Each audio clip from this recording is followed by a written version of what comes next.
Now, normally as dean, I have a tie tattooed to my chest, but it's my lab day today, so I'm in casual mode.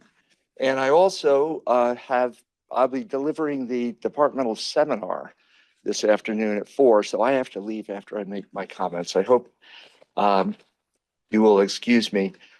This is really traditionally one of my most um, favored ceremonies. It's just absolutely a wonderful celebration of mentorship. So I want to welcome you all to the 2026 Excellence in Mentorship Award ceremony. And we're gathering to recognize individuals who've been extraordinarily generous with their time, their attention, and their belief in others. Our honorees have listened, guided, provoked, encouraged, probably some other prodding as well. They've stood beside their mentees at critical crossroads and they've said, yes, you can. There's more in you. Let's work through this together. Now, mentorship changes lives in unassuming and profound ways. Mentorship is where integrity and accountability meet growth and discovery. An exceptional mentorship blends compassion with clear, constructive feedback. Today's ceremony remarkably marks 31 years of celebrating excellence in mentoring at Harvard Medical School. And I am moved by and very grateful for the outstanding contributions of this year's recipients. Now, at its core, mentorship is a commitment to the future, an intentional investment in students and trainees today that creates lasting change for tomorrow. In science, the quality of attention that we give our mentees can directly influence their commitment. Indeed, now just as doctors pledge to treat the patient in front of them with dignity and respect, scientists must be highly attentive to their mentees in order to bring out the absolute best in them. Now, I spoke directly about mentorship at this year's PhD hooding ceremony, but it bears repeating here. I imagine there were just only a few of you who were there. Now, some of you will know that one of my most beloved and important mentors, my PhD advisor, David Baltimore, passed away last September. Now, for David, mentorship meant giving trainees an unusually long leash, trusting them often more than they trusted themselves. And that trust was to guide their own creative thought process and to map out a long-term vision for their research. David's style of nurturing trainees, while also encouraging their independence, produced remarkable outcomes. Just take Victor Ambros, who was another of David's mentors, who went on to receive the 2024 Nobel Prize alongside our own Gary Ruvkin for their discovery of microRNAs. David's mentorship fostered confidence, agency, and the ability to think boldly. And it gave his trainees a level of measured, disciplined self-assurance. Indeed, his mentorship was transformative and deeply meaningful to me personally. So I speak from experience when I say that all of your efforts as mentors really do matter. So today, we say collectively thank you. Thank you for all that you do, for your visible and your invisible efforts. Day by day, week by week, you are creating the next generation of leaders who will guide and inspire the future success and well-being of our institutions, as well as the broader communities that we serve. So thank you for your enduring impact. Congratulations on this recognition and honor. And now it's my pleasure to turn the podium over to the Dean for Culture and Community Engagement, Joan Reed. Joan, over to you.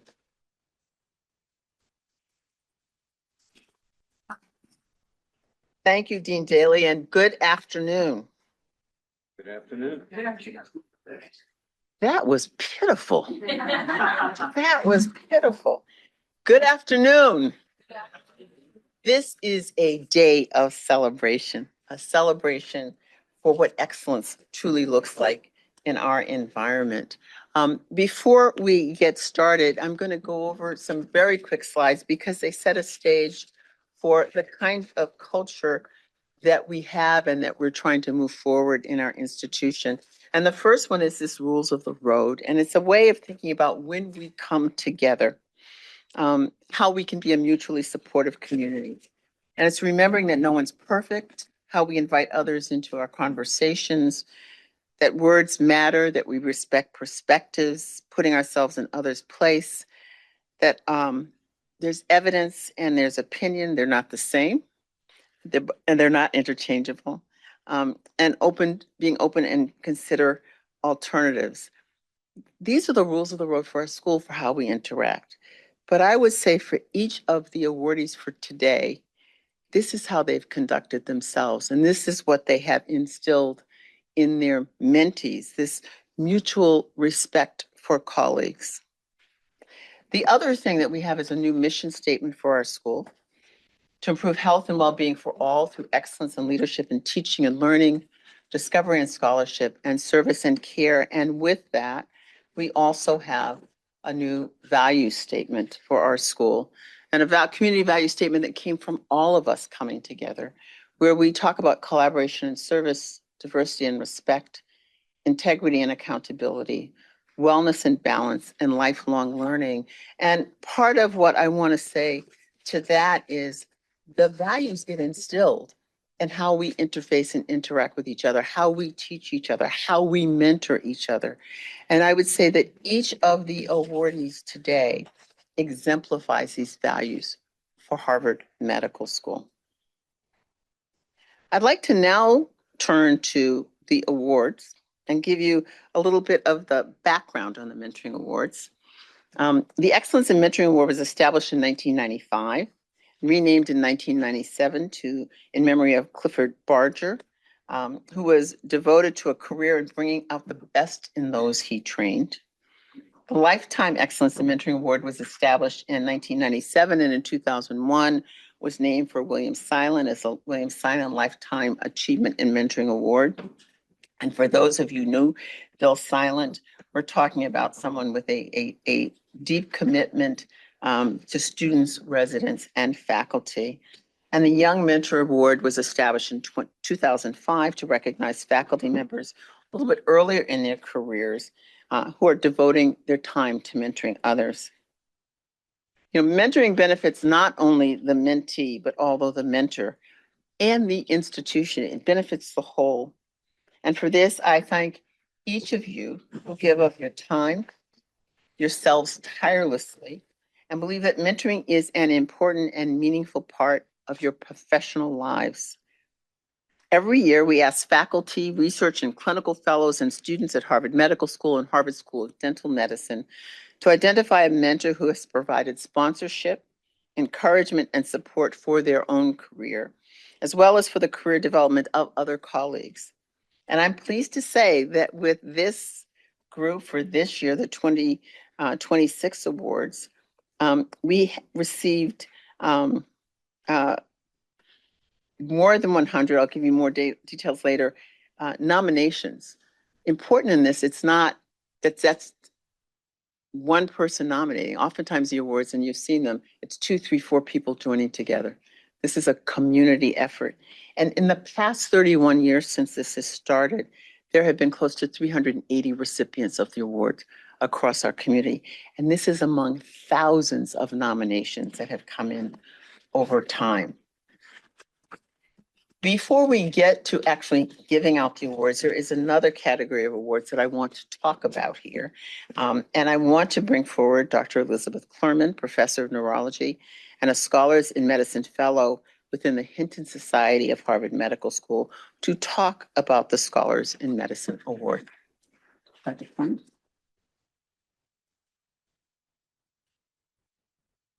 Thank you, Dean Reed. I'm excited to be here to celebrate all of the exceptional mentors receiving awards today, and also those who are nominated. The HMS Scholars in Medicine Excellence in Student Mentoring Award was established in 2017 to honor faculty who have skillfully guided medical students, not only in their scholarly projects, but also throughout their professional training. As part of the medical curriculum, all students are required to complete a scholarly project under the mentorship of faculty member before graduation. This award recognizes the vital role that quality mentoring plays in supporting student research and fostering professional development. Graduating HMS students nominate mentors who have significantly impacted their growth.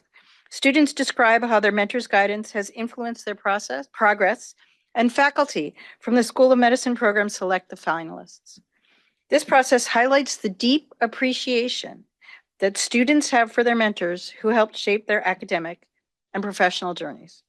It is my privilege to help honor the recipients today. Dean Reed, I turn the podium back to you. Thank you. I've heard, so you have to understand, there's a part of me, every time she says Dean Reed, there's a part of me that wants to stop and say, who's she talking about? Yeah, but I can't call you Joan. I'm sorry. That's my respect for you. So I can call you Joan. Well, I thank you for that, but I truly stop and say, Dean Reed? So before I get into this, what I want to say is somebody has come to my office and they do such a superb job for this program.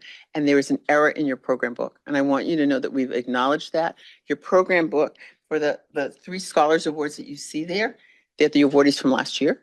My office is, as we're speaking, printing off new books, new programs that they will bring in here so that you will see the correct names, because this is a time to honor those who are here today. So as I introduce the recipients of the HMS Scholars in Medicine's Excellence in Student Mentoring Award, I'm going to share a quote for each of the student nominators, from each of the student nominators. And when you hear your name called, I'd ask you to come forward to receive your award and for a photograph. You're going to hear lots of instructions today. And we'll see how it goes. Our first recipient is Dr. Sanit Agarwal, a Harvard Medical School Associate Professor of Pediatrics at Boston Children's Hospital.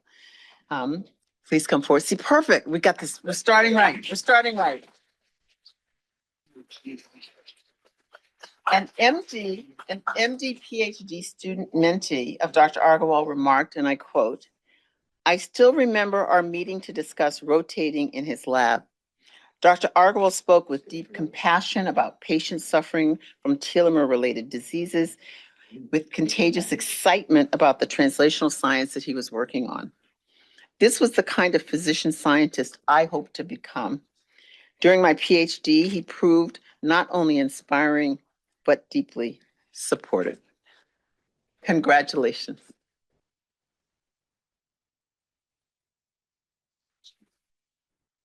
Our second recipient of the 2026 HMS Scholars in Medicine Excellence in Student Mentoring is Dr. Catherine Koh, who is Harvard Medical School Assistant Professor of Psychiatry at Massachusetts General Hospital. Dr. Koh, could you please come forward?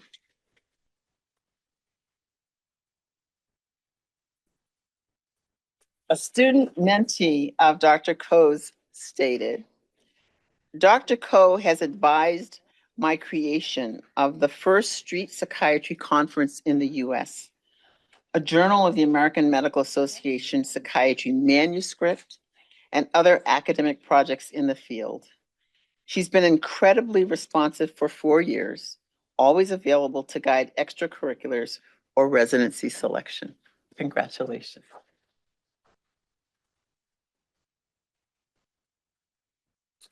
And our final recipient of the HMS Scholars in Medicine Excellence in Student Mentoring Award is Dr. George Dyer, HMS Associate Professor of Orthopedic Surgery at Brigham and Women's Hospital.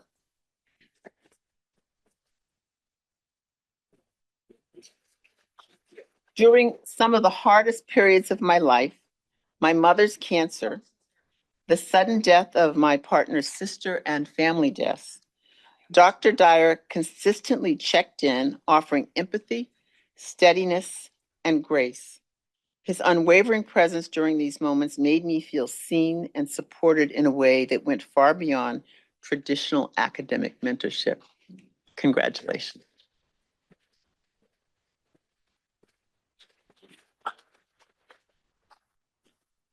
And to all the recipients and nominees of the 2026 HMS Scholars in Medicine Excellence in Student Mentoring Award, thank you for your leadership and dedication to nurturing our students, the next generation of physicians and physician scientists and researchers and more. Your invaluable mentorship is deeply appreciated, and congratulations for this distinguished honor. We now turn to the 2026 Excellence in Mentoring Awards. And as I said before, we received more than 100 nominations. We actually received close to 300 plus for 117 individuals from across our Harvard community. They were all carefully reviewed, discussed, and the recommendations were made for this year's recipients. You can find a list of the nominees for this and the QR code in your programs if you want to see the nominees. All right, these are the special instructions. You know, my office is very nice to me. They make it in red in real big print. To all of the Excellence in Mentoring Award recipients, Young, Barger, and Silent, here's the process for receiving the award. As I say the recipient's name, I ask that the recipient and their mentee come forward, and I'll share a reflection on the award recipient and present the award. Then a photograph will be taken. Then the mentee will introduce the recipient, and then the recipient will speak. We'll see. It's my pleasure to introduce the Young Mentor Award recipients. Our first recipient of the Young Mentor Award is Dr. Christina Astley. Dr. Astley is HMS Assistant Professor of Pediatrics at Boston Children's Hospital. She will be introduced by her mentee, Dr. Jessica Ruiz, an instructor in pediatrics at Boston Children's Hospital. And Dr. Ruiz is going to join us by Zoom. But what we're going to do is I'm going to share a quote on this, and then I'll give you the award. I'm going to be the one to mess up, not anybody else. Okay, the quote. Knowing my interest in healthcare disparities and type 1 diabetes, Christina asked me a question. She said, I have a wealth of data about how people use continuous glucose monitors, and I know you are interested in potential disparities. Can I help you use my data to answer some of your questions? Beyond simply thinking of me to share her hard-earned data with, she supported me through learning a whole new language and statistical method.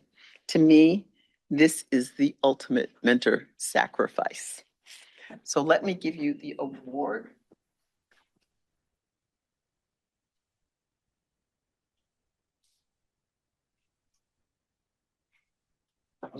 You have on the screen and back on this one. Oh, she's just for you. Are we putting her up? Are we We're putting, gonna put, we're gonna, are we putting her up on the screen? if you could spotlight, people are saying, what are they talking about? And we're gonna do. Okay, she's very down. Oh, no, not because this is because I have on black and you can Yeah, see the, just it's not because she's anything. I just Both wore of black them, you're dress. fine. Just turn towards me, both of you, but just. We're the going to word the a right little bit direction. closer to you. A little closer to me. There we go. Okay. And you got So it. we have two people on the back. Nope, it should only be It should be just Jessica and not Tevlin yet. Can you fix that? All right, there There we we go. go. Okay. So what is happening is for people who aren't here, we're trying to take a picture so that they can get their award and be in the picture for their family. So that's what you're seeing. Come a little closer to me. Here we go again. Okay, let's try that. All right. I mean, smiles from everybody. Here we go. Good. Okay. See, we've got Dr. Ruiz in the back. Perfect.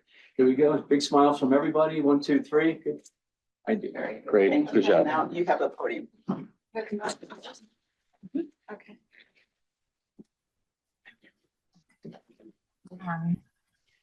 All right. Thank you very much for letting me to join virtually. It is my immense honor to celebrate and introduce my mentor, Dr. Christina Astley, to you all today. The 3 words I would use to describe Christina's mentorship are that she is generous, analytical, and inspiring.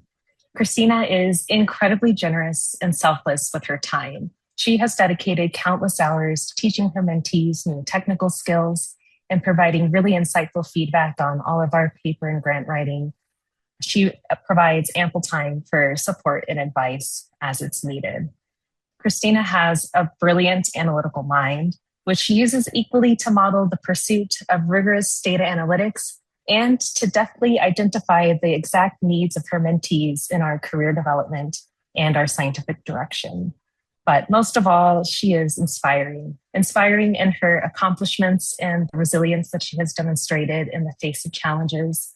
And she really inspires us mentees to believe in ourselves, to believe in our own excellence, even in the face of self-doubt, and to care for ourselves as people first and foremost. So thank you, Christina, for your incredible mentorship of so many, and congratulations.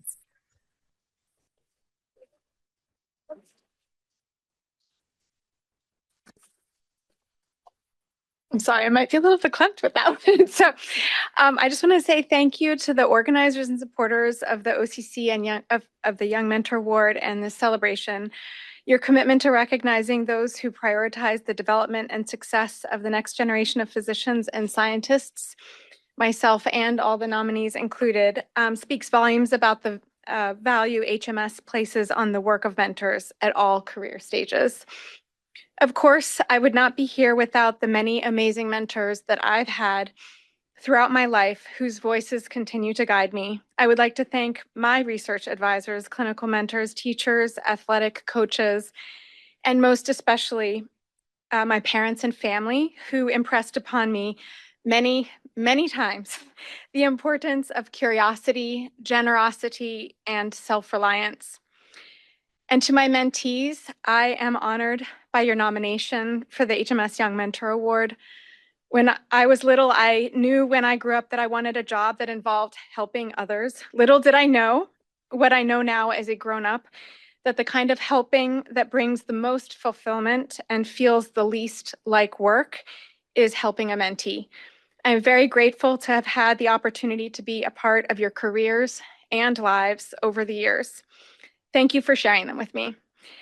Your happiness, humanity, and personal growth towards your dreams, even and perhaps especially when dreams change, is the joy of mentorship. Thank you all.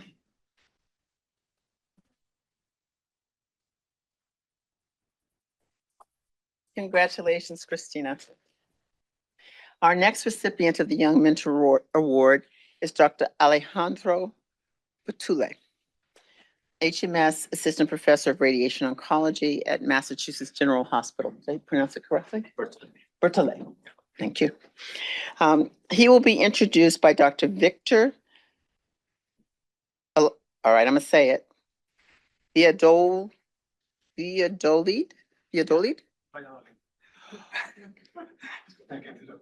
Okina.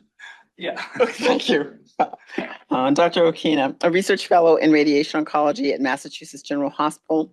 Dr. Bertolet is, you've already come forward with all of this. Let me tell you a little bit about him.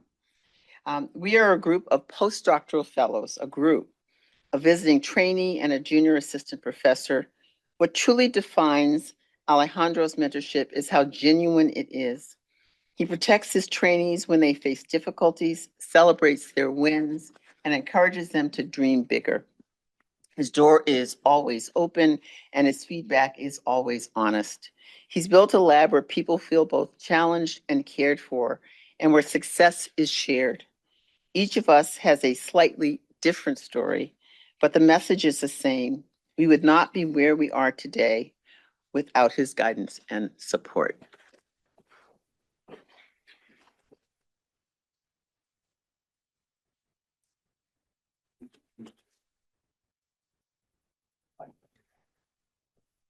So what Jeff has been doing awards with us for a long time, he's preparing for the Nobel Prizes that will come later. Here's this thing to a breaker. You come forward. With the justification, Jack. Okay. Perfect. Here we go.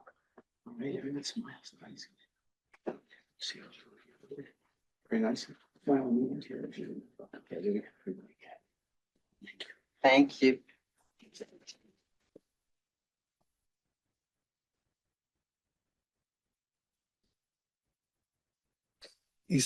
Thank you very much. It's a great honor for me to introduce here today Alejandro Bertolet. For me, it's not just a mentor. 1 second, we're going to do something because we can't hear well. So if you could get a Okay. little bit closer with that. Yeah, I think it's a great honor for me today introducing Alejandro Bertolet. He's not just a mentor for me, he's just a friend. And standing here with you today is such an honor. Seeing this award in your hands is a beautiful recognition of what we have the privilege to experience every single day. I would like to take also like this opportunity to thank you for all your time, dedication, and effort that you have dedicated for all of us in all these last years. And most importantly, that you have helping us to grow not only as professionals, as researchers, but also as people. And I will repeat it again, we wouldn't be here without you. I think that the success of many or all your mentees, I think that it speaks for itself. But beyond that success, that is not everything in life, I think that what truly sets you apart as a mentor is the deep respect, gratitude, and genuine friendship that you have earned from all of us along the way. On behalf of Carlos, that can be here today, Jose Antonio, myself, all your mentees that you have, that a lot of them, and also your friends that some of them are here today. I really want to thank you for everything that you have done so far for us. And again, congratulations for this very, very well-deserved award.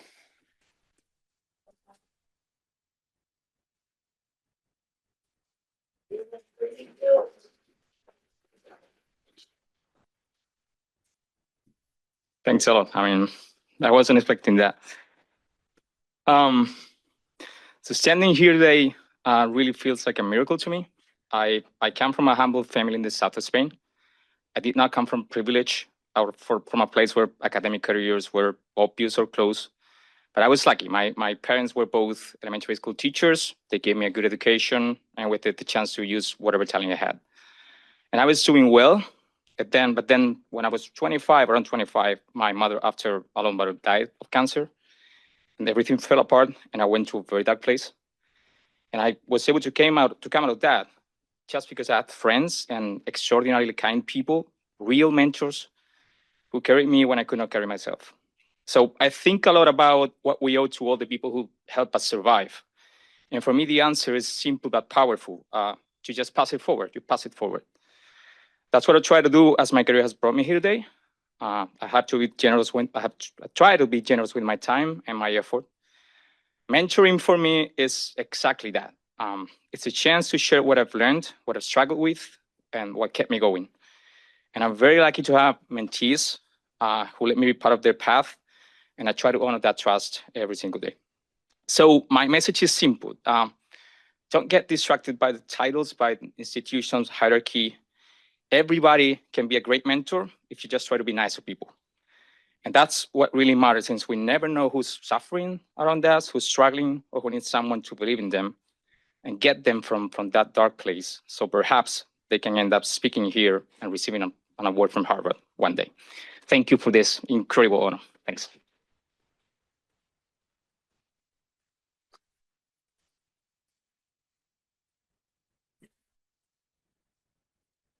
Congratulations. Dr. Sanjay Divakaran is our next recipient.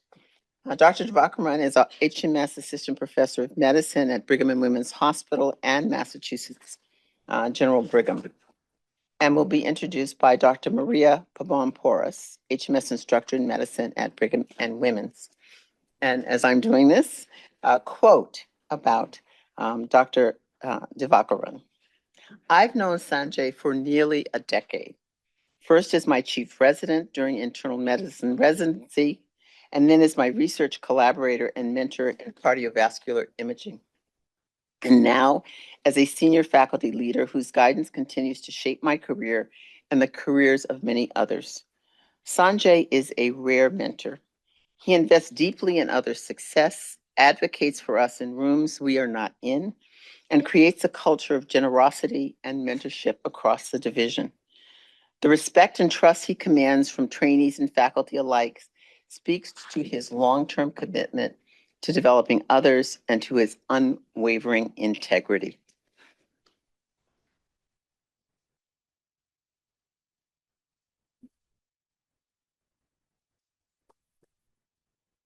All right, we're gonna move forward. Yes. Just need to hold it against your suit. All of us got the black message. Okay, very nice.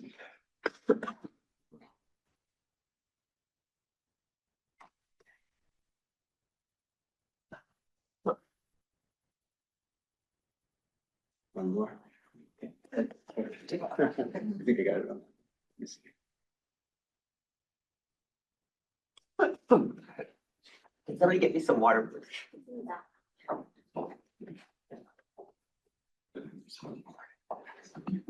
No, she's offering me water, but I don't know how long it's been here and I don't know whose it is. So we're not gonna do that one.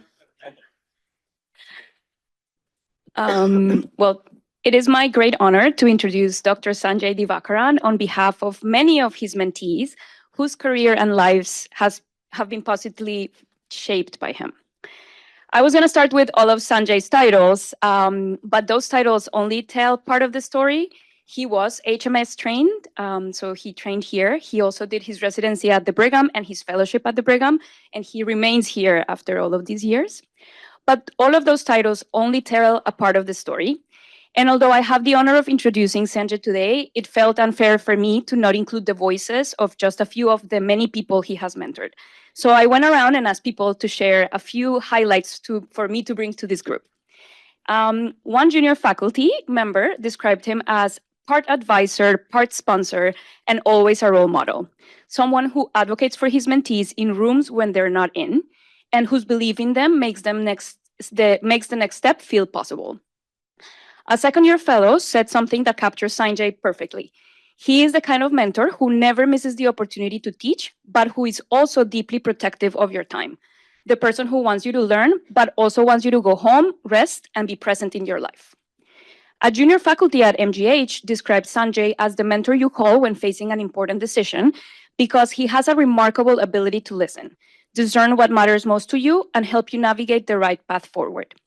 Even across institutional boundaries, he has been extraordinarily generous with his time and counsel, making you feel that your success matters as much to him as it does to you.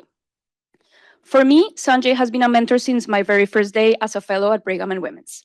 He has taught me that there's always time to help each other, regardless of who you are or where you come from, and that true mentors don't just advise from the sidelines. True mentors like Sanjay show up for you. Sanjay brings clarity to difficult moments, offers candid advice and with kindness, and stands up for his mentees when it matters. Because of Sanjay, so many of us have felt more confident in our decisions, more protected in difficult moments, and more certain that we belong. That is the kind of mentorship that changes careers, and it is why it's such a privilege to celebrate him today.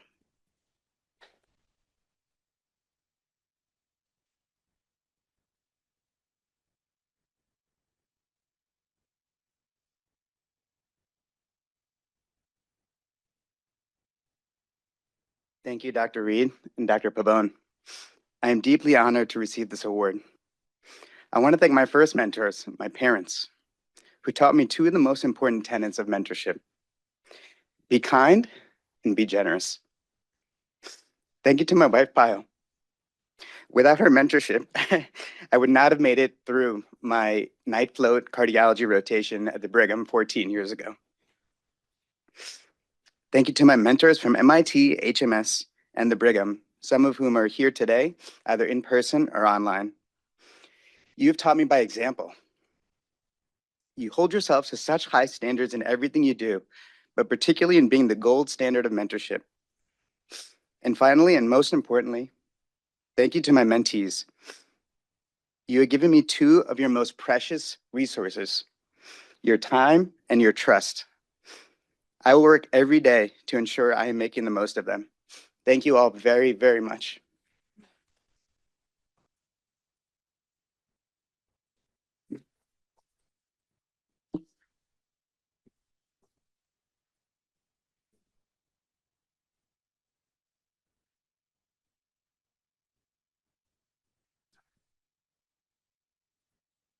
There was a hope of raising a mic. Congratulations, and our fourth recipient of the Young Mentor Award is Dr. Stephen Jershak, HMS Associate Professor of Medicine at Beth Israel Deaconess Medical Center. He'll be introduced by Dr. Yifei Wu, an HMS Instructor of Medicine also at Beth Israel Deaconess Medical Center. A quote about Dr. Jershak.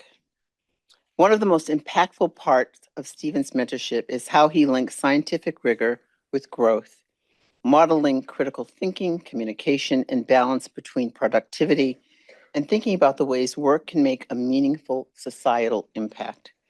He takes time to explain what to do and why it matters, helping me understand the clinical implications of our work and strengthening my identity as a clinician investigator. Moreover, the projects he leads aim to improve the community. His passion and excitement make me wonder if he has the same 24 hours in a day as the rest of us.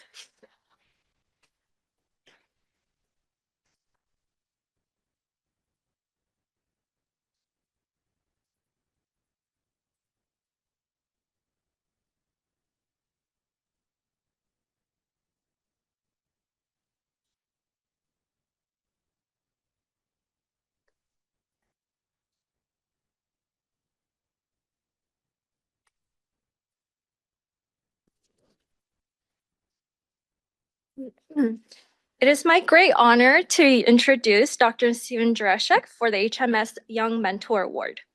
I was first introduced to Stephen while working on a research project during my MPH year in between medical school. He had recently started a faculty position at BIDMC, but was always available to help me with my project, from going over my statistical code to reviewing my manuscript for journal publication. Since then, we've continued to work together as I graduated from medical school, completed residency, moved to Harvard for fellowship, and started a junior faculty position at BI this past year. He's asking you something.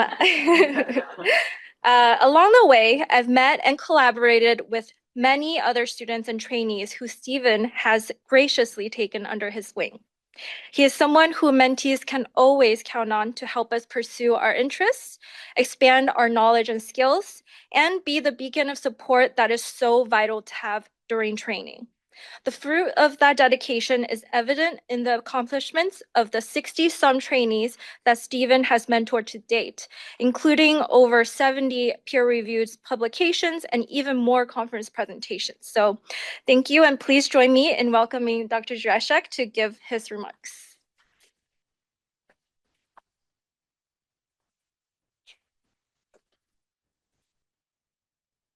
Well, thank you so much for this tremendous honor. I particularly want to thank Dr. Reed and Dr. Daly from the HMS leadership for supporting this event. The leadership in my research section, Ken Muckamal and Ed Marcantonio, who'll be honored later. Eileen Reynolds in our division, and our department chair, Mark Zidell, for all their support in my mentoring endeavors and in support of this award. I especially want to thank King Fei for those very kind and heartfelt remarks. The many mentees that wrote anonymous letters in support of my nomination, and the many more that have made my academic and clinical research career so rewarding. When I first arrived at medical school, I knew very little about clinical research and had very few research skills. I think I was a math major. Literature reviews and writing were not really major foci of my training.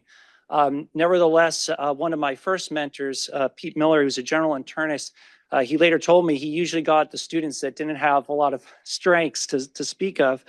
He took me under his wing for a summer of research through a TL-sponsored research program, Introduction to Clinical Research, that's sponsored by the NIH. For medical students, and his generosity, support, willingness to take me on really opened a whole world to me. Really brought me to my what I consider vocation and calling to be a physician investigator. And I just really can't thank him enough for all of that opportunity that became available to me through his generosity. There have been many others that followed him since that time that enabled me to be where I am right now, and so much more than I could repay. But sharing this joy of clinical inquiry with other mentees, students, residents, fellows, junior faculty has been an excellent place to start. So I learned so much from my mentees. They really keep the joy and excitement of clinical research alive, despite its many evolving challenges. So again, I'd just like to thank Dr. Wu, HMS, Beth Israel Deaconess Medical Center, and the broader Harvard community for its unwavering commitment to mentoring the next generation and its recognition of the mentor-mentee relationship as a critical component of our collective success and impact. So thank you.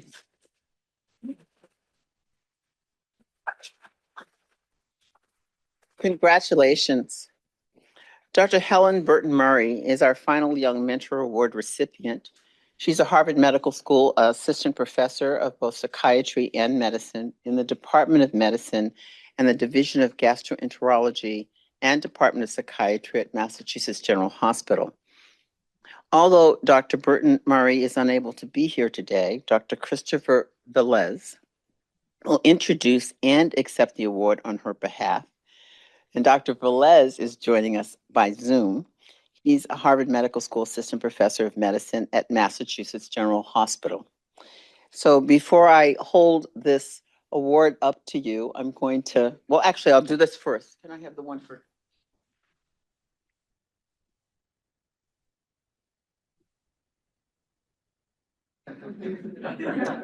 Where and how? Yes. Approximate.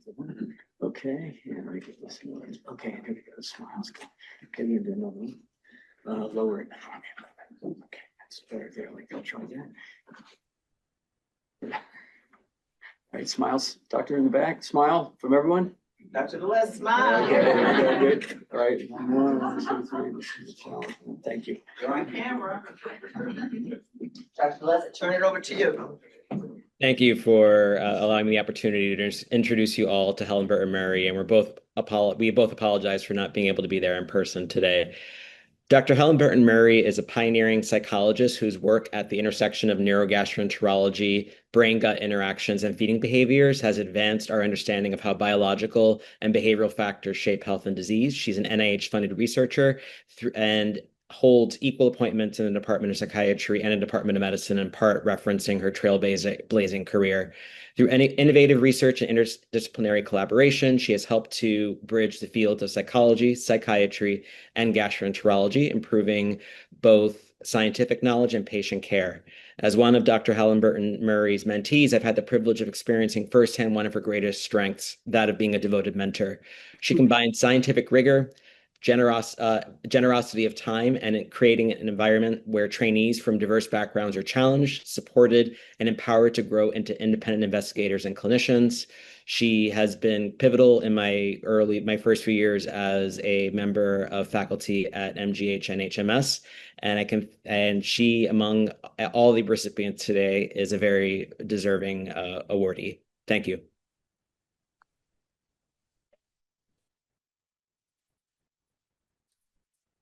Thank you. There's a recording now.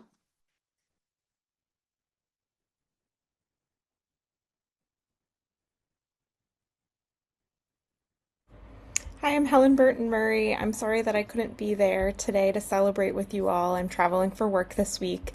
But I'm truly honored to receive this award, especially for an aspect of my work that I find so rewarding and meaningful.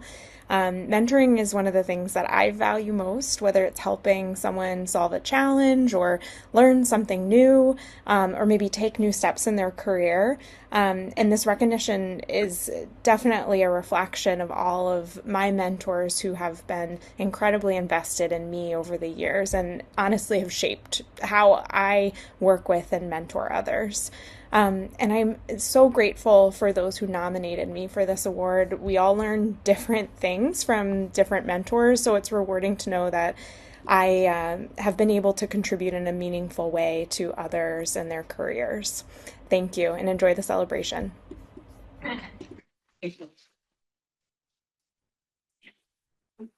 Could you put that back up? Because we took a picture without her. We're gonna try to see if we can take a picture with her. Could you put the video back up, please? Recording. Thank you, Christopher. Thank you very much. Now, just put it, don't put it on hold with that. I'm Helen Burton Murray. Now hold it. No, I need a smile. You need a smile. You want to smile? I'm sorry that I couldn't There you go. be there today to celebrate with you all. I'm traveling for work this week. But I'm truly honored to receive this award, especially for an aspect of my work that I find so.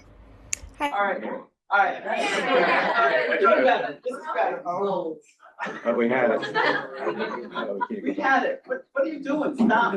Stop. You know what? We're gonna do it different way. We're gonna do how Joan takes pictures, because I can't take pictures. We're gonna hold it up, Jeff, and you just take a bunch of pictures. Okay. Plays. There we go. I'll take that. I'll take that. That's good. That's good. Okay, let me see how the awards. Okay, lower the award. Okay, perfect like that. That's good. Great. One more. 1, 2, 3. Great. There we go. All right. Thank you for your patience. No moving targets, please. Thank you very much for all of that. As we move to this next part, can we give a round of applause for all of the Young Mentor awardees?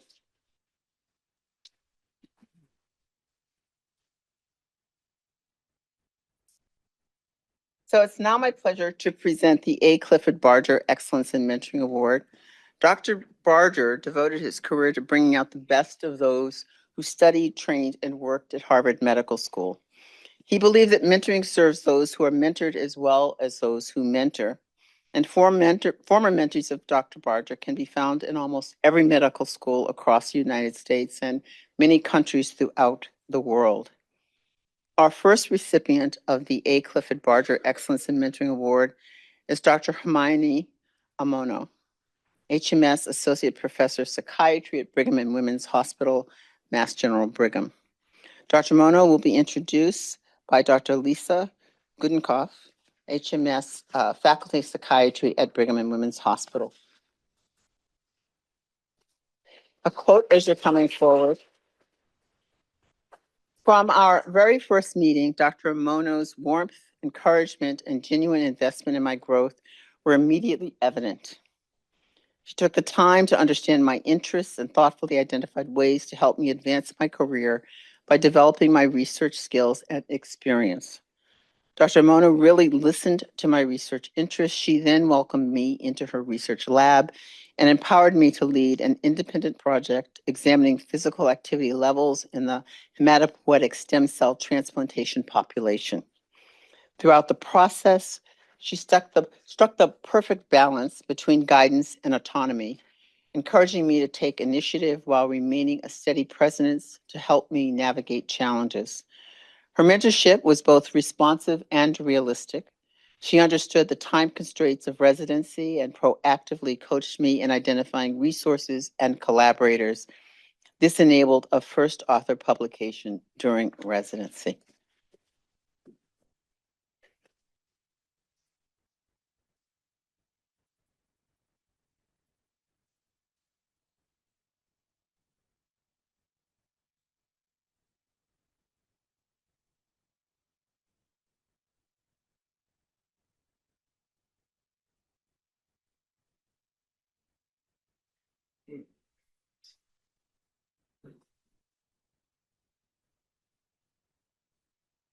Here's number 1. Good. Again, 1. Thank you.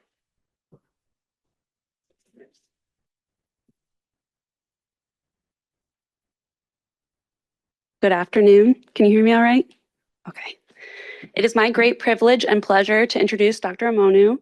What makes this recognition especially meaningful is that this nomination was supported by 24 mentees spanning every stage of academic medicine, from clinical research coordinators and medical students to residents, fellows, and early career faculty. Although our paths and career goals differ, our stories are all remarkably similar. We all know Dr. Amonu as Hermie, a remarkably humble mentor who invests deeply in each of us as individuals, stands beside us through uncertainty, and inspires us to achieve more than we imagine for ourselves. One of the many things that makes Hermie special is that despite her extraordinary accomplishments, she meets everyone with the same warmth, respect, and genuine interest in their growth. Hermie's mentorship extends far beyond traditional guidance. She creates opportunities, champions her mentees when professional and personal challenges arise, and ensures that talented individuals feel seen, supported, and empowered to flourish. I can personally attest to Hermie's indelible impact as a mentor. During a pivotal period in my career, she offered unwavering encouragement and opportunities that fundamentally changed my professional trajectory. She helped me see a place for myself in academic medicine and then personally helped me to pursue it. Along the way, she reminded me that success is measured not only by professional accomplishments, but also by how we navigate life's inevitable peace disruptors with resilience, perspective, and self-compassion. The stories shared in support of this nomination reflect a mentor whose influence reaches far beyond any single trainee, career stage, or institution. Hermie has shaped the careers of her mentees while also strengthening their confidence, their sense of belonging, and their capacity to lead with authenticity and purpose. Please join me in congratulating Hermie as an extraordinary mentor, sponsor, advocate, and our role model. It's my pleasure to introduce Hermie Amonu.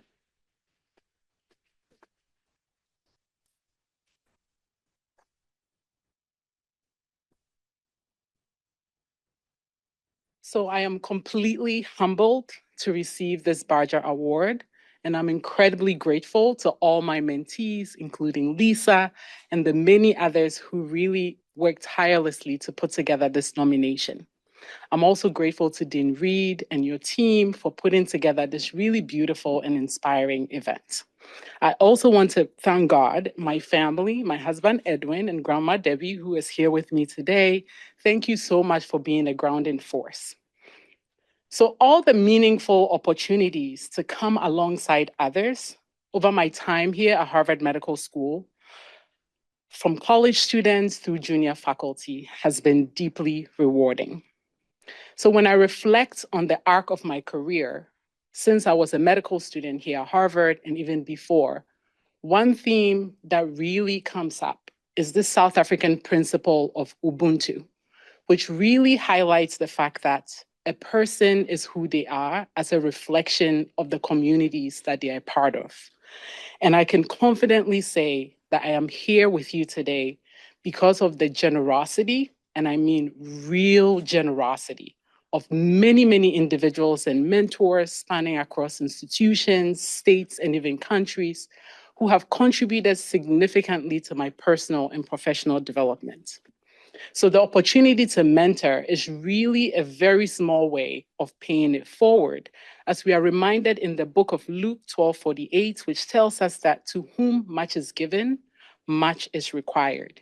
And I see this recognition as a powerful charge to continue supporting and uplifting others and to continue this really powerful legacy of mentorship that can multiply and keep on giving and given for generations after us. Thank you.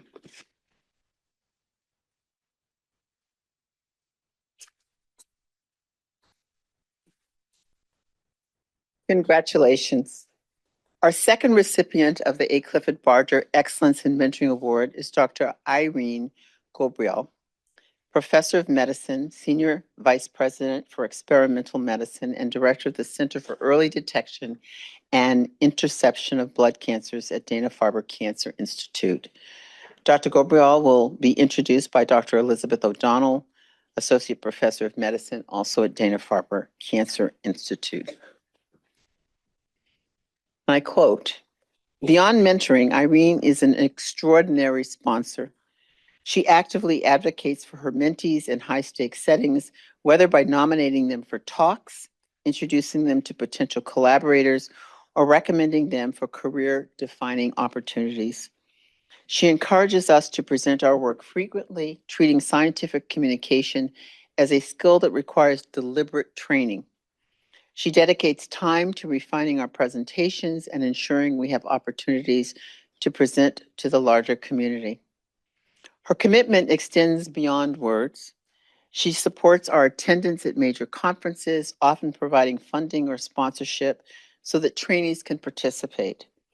A tangible example of her impact is that all 7 postdocs in our group who submitted at this year's American Society of Hematology annual meeting received an Abstract Achievement Award, reflecting how her mentorship and sponsorship translate into success for her mentees. These acts of advocacy and investment have had a transformative effect on our professional growth and visibility in the field.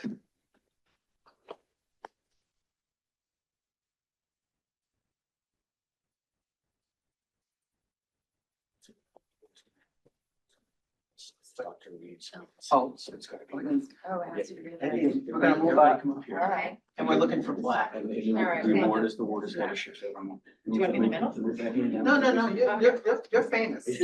I'm just here in a black dress. It's your award. No, it's hers. Okay. She's. So she should be the star. Yeah. She's the Yeah. star. Okay, so the board has a bias. Who's not? Yeah. Okay, all right, everyone. Here we go. Smile on me and there. Okay. Here we go, everyone. Good. Great. And you just check that. Perfect. Okay, and do 2 more. Here's number 1. Okay. All right. Pardon. All right. Good afternoon. It is a privilege to introduce Dr. Irene Gobriel as she receives the A. Clifford Barger Excellence in Mentoring Award. This is a much-deserved award for a woman who has truly pushed boundaries and been an inspiration to all of the people who've had the opportunity to work with her. As I have reflected on Irene and her success as a scientist and as a mentor, there are a number of qualities that make her an exceptional role model and mentor. When I was at a faculty dinner for a visiting faculty, they once said that academic medicine is a war of attrition, implying that the most important qualities are perseverance and resilience. In my career, I have never witnessed a greater example or role model of resilience than Irene Gobriel. She leads by example, and she has shown us all what it means to persevere with courage, conviction, and grace. Being the first person to do anything meaningful requires breaking new ground. It requires challenging assumptions and accepting criticism. Years ago, Irene championed the concept of studying plasma cell precursors and treating high-risk smoldering myeloma, a strategy that challenged long-standing paradigms in our field. She has remained steadfast in her vision. Today, we have seen the first FDA approval of therapy for high-risk smoldering myeloma, demonstrating improvements in progression-free and overall survival. Because of Irene's vision, persistence, and resilience, this area has become one of the most active and exciting fields within the plasma cell community. What inspires me most, however, is not only Irene's scientific leadership, but it is her character. In life, familiarity can sometimes reveal one's flaws. With Irene, the opposite has been true. The better I have come to know her, the more I have admired her work ethic, her integrity, and her extraordinary resilience. She has given me a tangible example of what it looks like to do hard things with dignity, grace, and without ever compromising one's character. As a mentor, Irene sees potential in people long before they can see it in themselves. She saw possibilities in me that I could not yet imagine. I stand here today leading my own program at Dana-Farber because I believed in my vision. Sorry, she's awesome. Because Irene believed in my vision, encouraged me, and supported me through the steps necessary to make that vision a reality. I have never felt more supported than I have through Irene's mentorship. And perhaps most importantly, Irene genuinely cares about people. It is one thing to mentor individuals professionally. It is another to make them feel valued, supported, and cared for as human beings. Irene does that all exceptionally well. Her brilliance, perseverance, and accomplishments are remarkable. But what truly sets her apart is the care that she shows for her mentees and colleagues. That care brings out the best in all of us. I'm so grateful that Irene is being recognized today.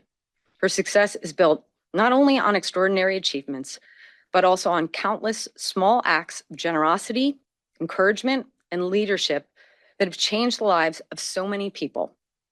Irene, thank you for your mentorship, your example, and your friendship. It has been one of the greatest privileges of my career to learn from you. Please join me.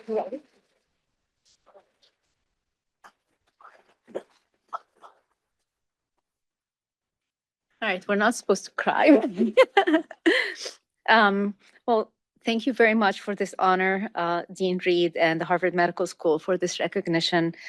I'm especially thankful to my colleagues, Betsy, Omar, who's online, Tarek, Julia, and many postdocs, fellows, junior faculty, and colleagues who have been part of my life.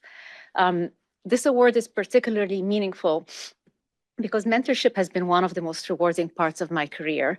I have been very fortunate throughout my life to have extraordinary mentors who believed in me, challenged me, and opened doors for me. I'm especially grateful for Rob Seufer, who's not here, but he's really one of the best mentors I've ever had. I've been at Dana-Farber for 20 years, and I would say that every important opportunity I have had was made possible because one of my mentors believed in me and invested their time and trust in me, even if I didn't believe in myself. This award really belongs to those mentors as much as it belongs to me. What I have learned along the way is that our greatest legacies is not the papers we publish, the grants we receive, or the positions we hold, but the people we help and share their journey with us along the way. Watching trainees, young faculty grow into independent investigators, compassionate physicians, and future leaders is one of the greatest joys I have had, and they are now my best friends. In our group, we often talk about changing the future for patients through early detection and interception, and I believe mentorship works in much the same way by investing early in talented individuals, encouraging their ideas and supporting them through challenges. We help shape the future of science and medicine. I want to thank my family, my dad and mom, who were my first mentors, my husband, who's my current mentor and friend. I look forward to continuing to learn from and mentor the next generation of physician scientists. Thank you so much for this journey.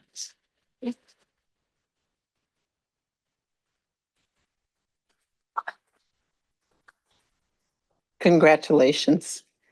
Our next recipient of the A. Clifford Barger Mentoring Award is Dr. Tara Satsi Kent.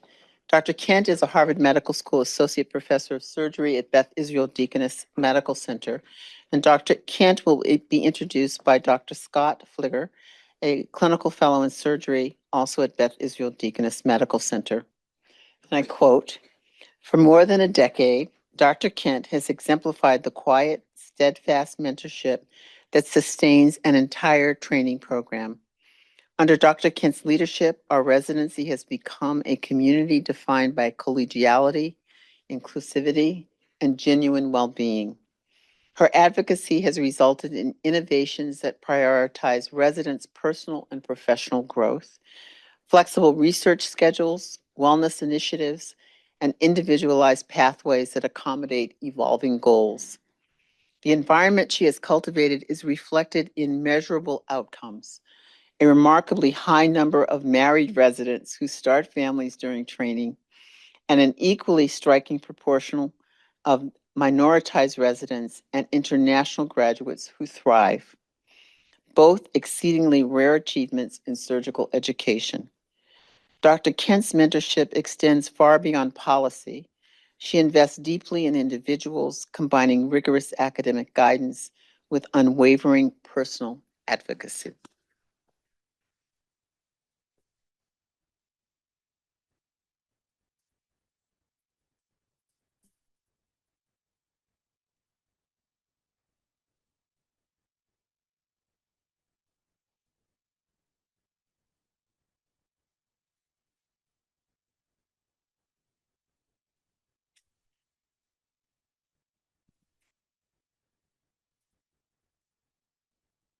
It's a privilege to introduce Dr. Kent today on behalf of many mentees, many of whom are here today. Beyond being an internationally renowned pancreatic surgeon, Dr. Kent has taught and mentored an entire generation of BI surgeons, consistently putting residents in junior faculty in front of opportunities and guiding us during and after residency. She's someone who gives so much of herself in everything to others in everything that she does. I know personally, when I came back as a PGY3 resident after research, I realized that I wanted to do a completely different specialty than what I had set everything up for. And that's a very scary place to be in the latter half of residency. I had no mentors or research in the field, and Dr. Kent sat down with me many times. She welcomed me into her lab and got me on projects and brought me around at conferences, introducing me to many leaders in the field, and ultimately advocated for me, which helped me get to where I am today and to fellowship. I'm grateful for her generosity and support. And I know my experience is not unique. I think a really illustrative example of Dr. Kent's mentoring is at many conferences, you'll see her with a resident's infant in her arms, bringing them to a committee meeting so that the resident can go and give a presentation. And I think that's something that is really exceptional. And we've all learned so much from Dr. Kent, both inside and outside of the operating room and over Froyo at preoperative conferences. And nothing brings her more joy than seeing the success of her current and former residents. So I can think of no one more deserving of this award.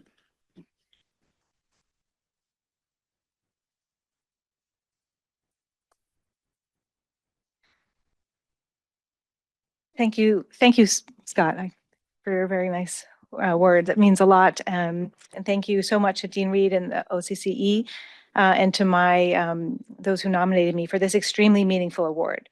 From the word's origin, a mentor is a trusted advisor or guide. And certainly from what I have learned about Dr. Barger, he was really a mentor's mentor. So this is a true honor to receive this award named for him.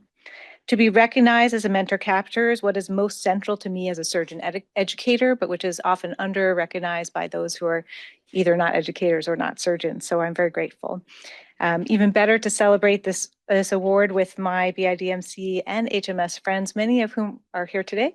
Thank you especially to our residents for finding the time to come out of your busy days.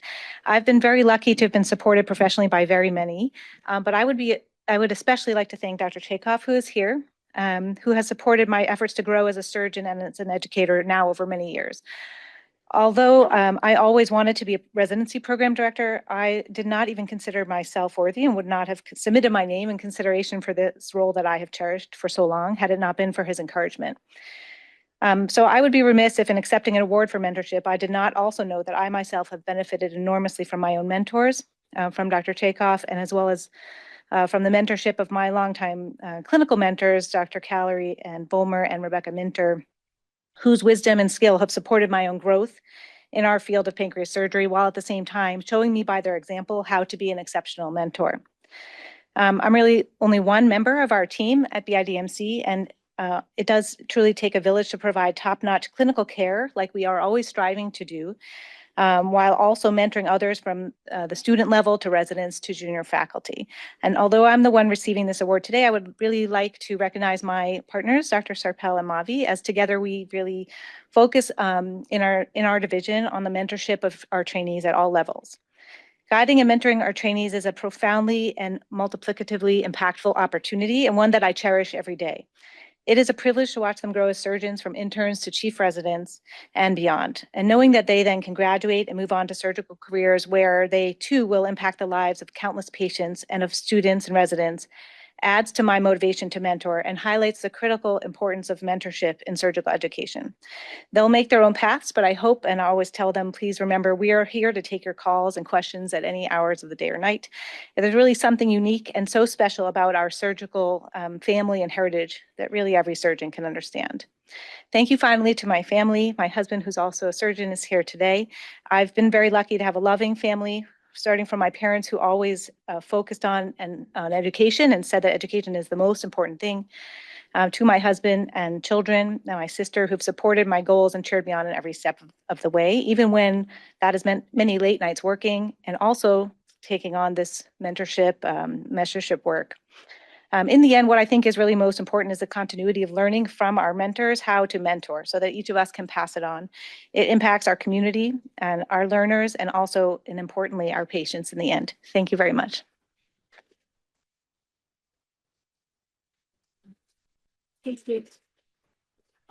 Congratulations. Our fourth recipient of the Barger Award is Dr. Cindy Leo, Associate Professor of Pediatrics at Brigham and Women's Hospital. Dr. Leo will be introduced by Dr. G. Alice Wolverton, a research fellow in pediatrics at Brigham and Women's. Quote, Dr. Cindy Leo has been an exceptional mentor to me since my PhD studies, guiding my research on Asian immigrant parents' concerns about their children's development during COVID-19 and the impact of discrimination on parent-child well-being. Cindy is a research advisor and dedicated career mentor who has profoundly shaped me as a scholar. When our paper faced repeated rejections, I doubted my abilities.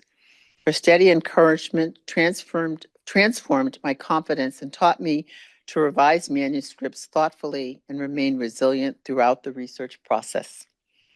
Beyond research skills, Cindy has shared invaluable professional wisdom about collaboration and building authentic, lasting connections. She nurtures a thriving community of trainees and generously connects her mentees with her network. Her mentorship has been truly transformative, both professionally and personally.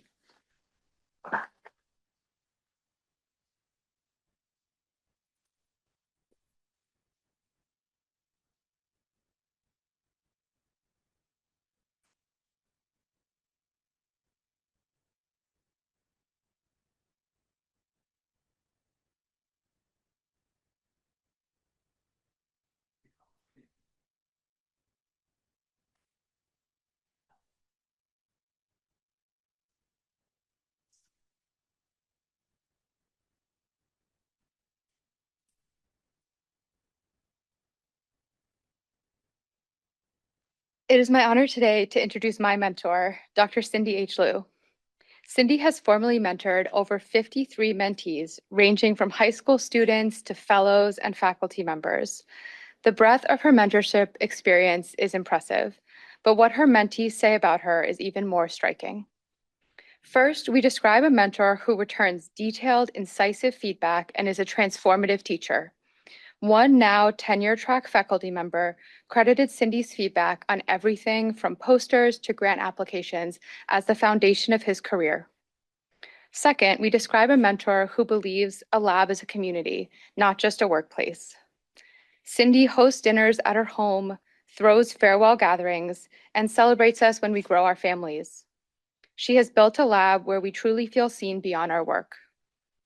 Finally, we describe a mentor who leads with integrity, who, when mentees have faced injustice, has chosen what is right, even at personal cost.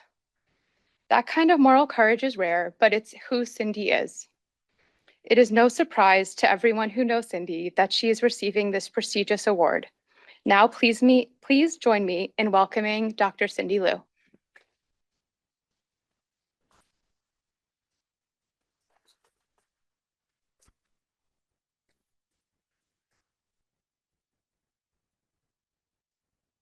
I've been at the ceremony before. It's really overwhelming to be on this side, and it's really humbling as well.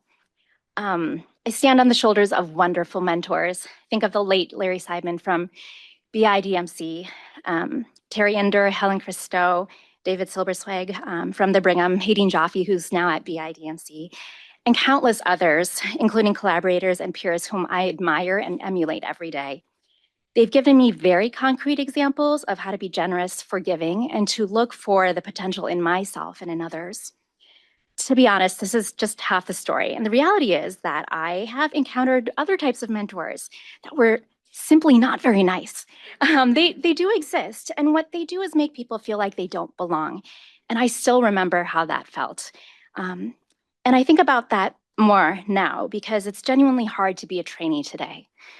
Ultimately, I've tried to provide what I didn't get from those who I wanted to look up to, a sense of belonging, and toward that, a clear understanding of the unspoken rules of academia. To my mentees, I've marveled at your unique skills, your humor, your deep sense of purpose, and your passion for caring about others. You've let me into your lives and shown me what your generation cares about now. You have taught me so much and you have made me a better human. I am still growing alongside with you. Thank you to my family, my parents, my sister, my in-laws, my husband and my 2 kids, my mentors, my mentees, and all of you. Thank you so much.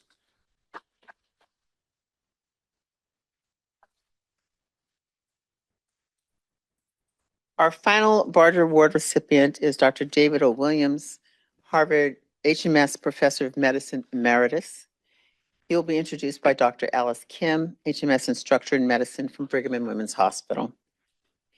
Quote, Dr. David O. Williams, MD, Professor Emeritus of Medicine, and a true pioneer in the field of cardiac catheterization and interventional cardiology. Throughout his distinguished career, Dr. Williams has combined innovation and technical mastery to help pioneer and shape the landscape of interventional cardiology. After introducing himself to and then meeting Dr. Andreas Grützig, thank you, in 1978. He set the high standards for scientific rigor on editorial boards and ischemia trial for evidence-based patient care. And for my own journey in medicine, he's been the true definition of a lifelong mentor, supporting and opening doors for me that has shaped my whole career, even now.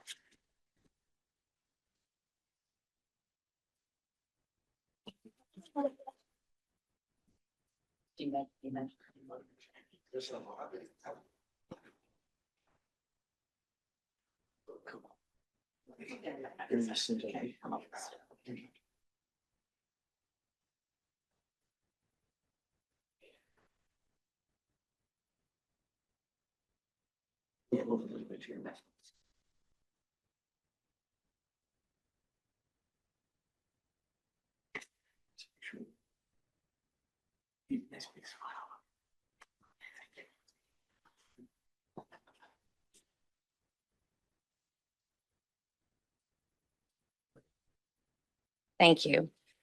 As physicians, we all treat patients, but I am proud to honor Dr. David Williams as a physician who went beyond just treating patients, one who truly shaped the future of medicine as a visionary leader in interventional cardiology and also cardiology in Rhode Island with Mass General Brigham. In Rhode Island, Dr. Williams hand-selected and built the premier cardiology group at Care New England, assembling not just talented physicians, but promoting a culture of excellence and integrity, a commitment to high quality care, and an embracement of a dynamic, lifelong growth mindset. But if you ask those of us who trained under him what we were most influenced by and grateful for, it is not only his expertise in procedures, his countless publications, or his distinguished accolades. It is really the confidence he placed in us while helping us realize the boundaries we could extend for ourselves. The standard he held us to was meant to illuminate what we are truly capable of. In over 25 years of mentoring, no one has been more invested in shaping my professional trajectory than Dr. Williams.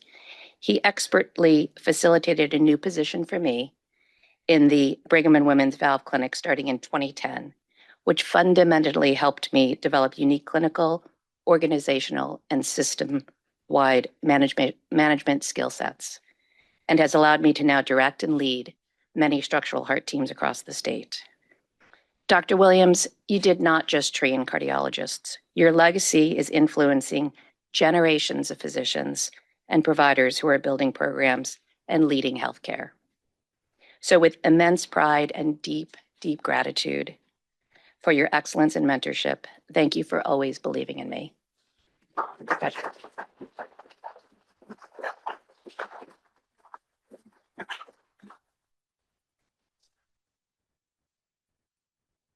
Good afternoon, and thank you, Dr. Reed.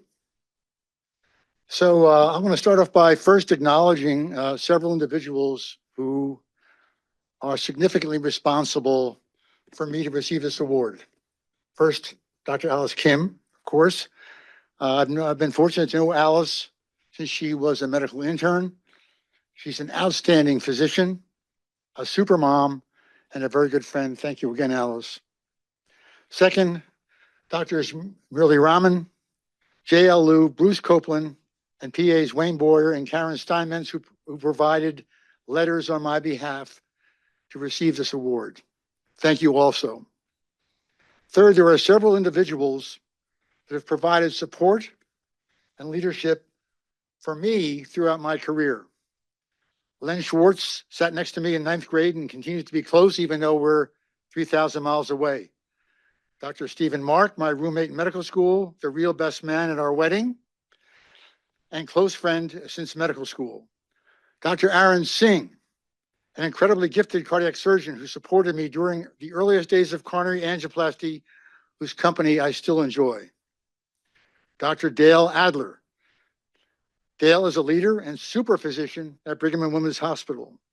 He has served as a mentor for me and created the master educator role that allows me to work with our cardiology group at Kent Hospital. Dr. Eugene Brownwald. When I was training in Philadelphia, I invited Dr. Brownwald to speak at one of our grand rounds. His presentation was spectacular.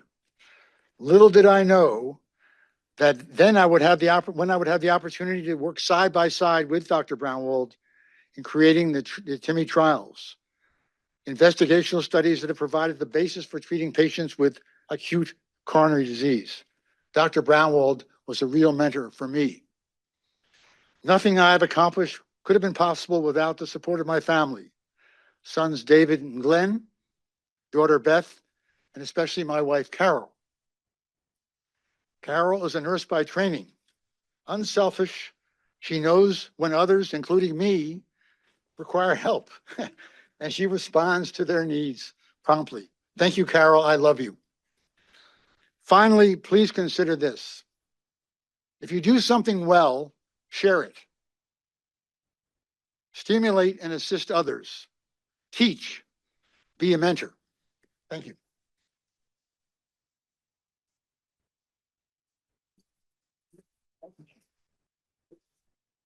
Can we get a round of applause for all the Barger?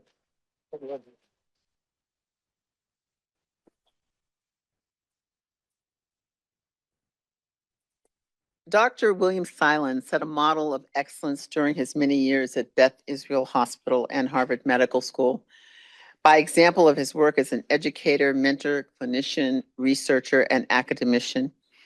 This included being a didactic instructor, a nurturer, seeker of talent, upholder of impeccable standards, and a tough taskmaster when necessary.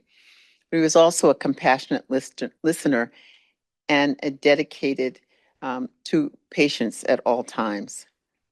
Once a teacher and a mentor, always a teacher and a mentor. This was true of Dr. Silen even after his retirement from Harvard Medical School. He passed away a few years ago, but his legacy continues. I'm now honored to recognize the 2026 William Silen Lifetime Achievement in Mentoring Award recipients. The first recipient of the Silen Award is Dr. Robert Barbieri, HMS Kate Macy Ladd Distinguished Professor of Obstetrics, Gynecology, and Reproductive Biology at Brigham and Women's Hospital, Mass General Hospital. Here to introduce Dr. Barbieri is Dr. Nawal Noor, the Kate Macy Ladd Endowed Professor at HMS and Chair of the Department of Obstetrics and Gynecology at Mass General Brigham. And I quote, Dr. Barbieri became, come forward. We did it. We were shy. Right, all along. We were just riveted. Oh, absolutely, Noel. Absolutely. Dr. Barbieri became my mentor more than 20 years ago.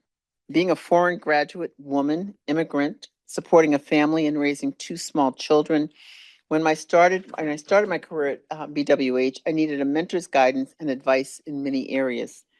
Therefore, it is even more remarkable that for all those years, I cannot recall a single time when my mentor, Dr. Barbieri, has not replied to my emails instantaneously, when he was not available for an appointment regarding a career issue or advice related to my science, or my growing leadership responsibility. There is no NIH request for application in my area of research that he has not spotted and passed to me, which has frequently motivated me to apply and win grants. When I read the feedback from my students who say, I am the best tutor who best teaches culturally competent care, I think with gratitude about my teacher, about my mentor, Dr. Barbieri, who coached me by his example and advice and supported me as a mentor whenever I most needed it.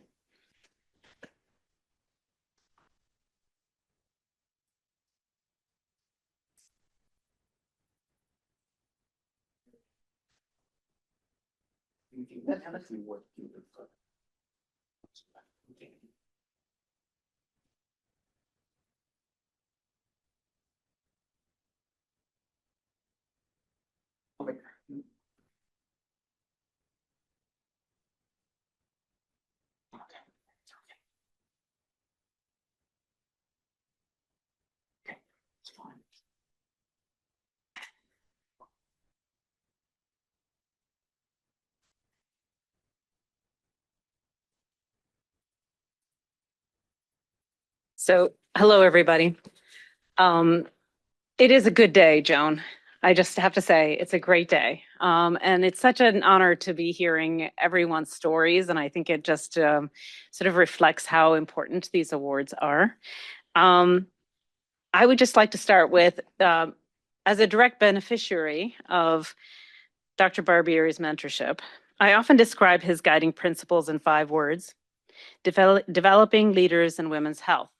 And if you look and you ask a single resident who is present or who has graduated or a fellow or an attending, and we have some in the room, they will say those 5 words. That is the mantra. Bob, you have always wanted to make sure that we are leaders in women's health. Personally, he met me when I was an HMS student. He started guiding me and mentoring me throughout residency and then my progression into leadership. He championed something, it was an idea to develop an African Women's Health Center. Who does that? And Bob said, yeah, go ahead, do it. Encouraged me to a point where the center actually became something relevant at the Brigham. And he's remained a trusted advisor at every stage of my career. His generosity with time is legendary, meeting with faculty preparing for promotions to this day, trainees choosing careers, and students considering obstetrics and gynecology. So what is the significance of his mentorship? And I could have gone for a lot longer, so I'm just truncating it. It is, let me count the ways, of the 300 residents he trained, 80% were women, 20% were URM, 74% pursued fellowship, 12% became division directors, and 6% became department chairs. 3 became CEOs, 5 CMOs, and 2 deans. That's not bad. It's a legacy that's going to be hard to beat. The impact of your mentorship extends far beyond my own experience. And you heard some of the words that were mentioned. I think Raina Ficharova was one of them who spoke about her research. Louise Wilkins-Hogg, who was the prior division director, and I wrote the letter together. And so I will say that one of the things that if you asked around in the department and asked, can we just describe Bob's mentorship? It would be, he is kind, he is generous with his time, he is incredibly thoughtful, he has such integrity, and he has such vision. And I think one of the things that most of us will also agree is that he sees things in us that we don't see in ourselves. And so for myself to be a chair, I will say really did come from your mentorship, that you guided me through when I said, I don't think I can be chair. I can't follow your legacy. And he was like, oh, I'm not worried about you at all. And I really appreciated that. So Louise Wilkins-Hogg also highlighted his abilities to identify innate strengths and provide guidance and support throughout a distinguished career, concluding that her accomplishments are a tribute to Dr. Barbieri's mentorship over the past 30 years. And those are just one of many stories. So together, our experience reflects Dr. Barbieri's extraordinary and enduring impact as a mentor, as a leader, and as a role model. And I can't tell you how grateful I am to have been one of your mentees. Congratulations.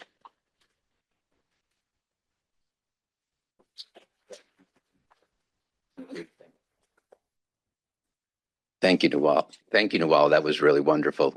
Dr. Reed, I hate to bring attention to this, but forgive me. But you know, there was a small inadvertent error in the program, and 3 of last year's winners ended up being brought into this year's program. My son happened to be one of those winners. So I will gladly take all of these home to my wife because this is pretty rare. We're both on the same page. So thank you I'm sorry for it, but thank you. There's a silver lining in things sometimes. You know, in reflecting on my career here at HMS, which I hate to tell you, goes more than 50 years, there's been a big change. My mentors and Dr. Barger and Dr. Silin were among people I had significant experiences with. They were a little less kind and a little less positive. And things have changed dramatically. And I think our modern leaders are much kinder, very insightful, open to diversity in a way that hadn't been present before. And I think we've transitioned dramatically over the last 3 decades. And so it was a community effort to do that. And I think it really will make a difference going into the future. Other great mentors that I had the pleasure of working with closely included Ken Ryan and Jean Brownwall, and they were both brilliant mentors. And they usually operated in an indirect way. Dr. Brownwall had me a day in his office, and he said, you know what's really great about research? You gather data Monday through Friday, and then you come in the lab on Saturday and Sunday and analyze the data. And I'm saying to myself, I think he's recommending working 7 days a week. I wasn't so sure about that, but it was these indirect comments that I think help you grow. From my perspective, an important part of mentoring is to recognize and believe in the untapped potential of those around you and to help them someday realize that potential. And as an example, I recall an exceptional resident who at the end of residency decided to go into private practice, which to me was somewhat surprising. But after 2 years in practice, she decided to pivot, do subspecialty fellowship training, and pursue a career in academic medicine. Unfortunately, during the national match in her subspecialty, she was not matched. But with colleagues, we were able to arrange a position outside the match to pursue fellowship training. She became certified, and now she's a senior leader at a peer medical school with an NIH grant, which is not that common for OBs. And I'm so proud of her. And it isn't that we necessarily got her to this place, but we helped open the doors for her to show her true potential. I think all the award recipients here today would agree with me that effective mentoring is facilitated by our remarkable community. Harvard Medical School fosters a culture of generosity and collaboration where people invest in the success of others and in the development of the next generation of leaders. This award, to me, was made possible by others, the mentors who guided me, the mentees who inspired me, and the HMS community that made those relationships possible. Thank you.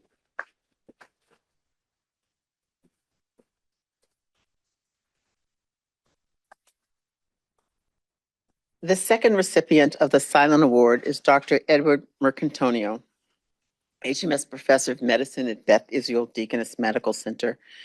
Here to introduce Dr. Mercantonio is Dr. Mara Schoenberg, Professor of Medicine, also at Beth Israel Deaconess Medical Center. And I quote, Ed and I first met in 2007 at an event introducing residents to fellowship options, where I discovered general medicine fellowship.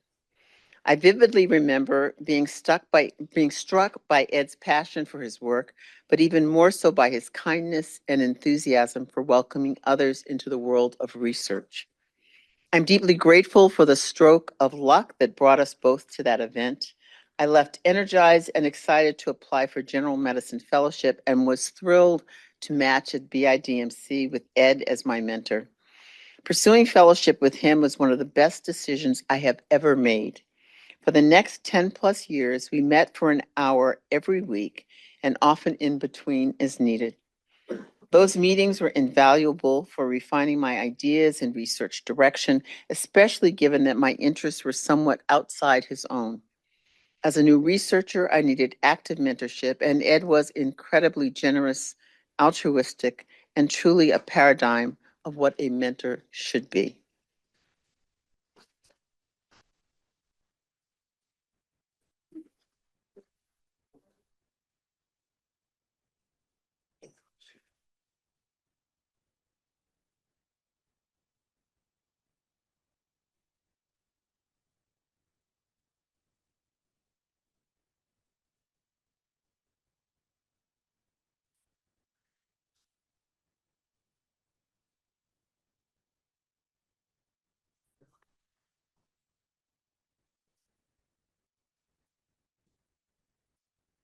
Thank you, Dean Reed. It is truly a privilege and an honor to introduce Dr. Ed Marcantonio for the Silent Lifetime Achievement and Mentoring Award. Dr. Reed actually gave an excerpt from my colleague, Shani Herzig, so I'm going to talk about my connection with Ed. I first met Ed in 2003 as a general medicine research fellow, and I needed a mentor, and Ed agreed to mentor me in shared decision-making around mammography screening, even though his own research was in delirium. With Ed's mentorship, I was recruited to the faculty of BIDMC and secured early career development awards like an NA K23 Beeson Award. For years, Ed met with me weekly, which I'm deeply grateful for. I myself, as a mentor, find that very challenging due to time constraints, but it shows his dedication. He has an extraordinary ability to see both the big picture of a project and the minute details needed to bring a project from the beginnings to its fruition. And he helped me refine my ideas and build my career and navigate challenges. About 10 years after meeting Ed, he also became my section chief. And it can be extraordinarily challenging for a mentor to play a role as boss. But Ed handled this well, and he became my sponsor in addition to my mentor. He often shared his own leadership roles with me, allowing me to shadow him before passing on the reins. Once I became a mentor, Ed became the mentor to the mentor, and I often ran my own mentorship challenges by him, such that my own mentees affectionately refer to Ed as their grand mentor. In preparing for this introduction, I also reached out to some of Ed's other mentees. And Dr. Afa Basunalashorn talked about Ed's amazing contribution to delirium. In fact, she described it as superhuman-like because his research has impacted both detection, pathophysiology, and intervention implementation. Carrie Pelinich, Ed's long-term program manager, and I don't even know how many years, many years, commented that his team stays because of what a positive force Ed is, and he inspires everyone to do their best. And Dr. Shani Herzig, who we heard about before, noted that now she is a mentor. She often goes, "What would Ed do?" And similar to how a child cannot really understand how much their parent has done for them until they become a mentor themselves, I'm always inspired by how much Ed has done for me and many others, even exemplified by 2 other awardees today are in our section for research, which Ed leads. And so Ed is a brilliant scientist, a generous mentor, an extraordinary human being. So please help me welcome him.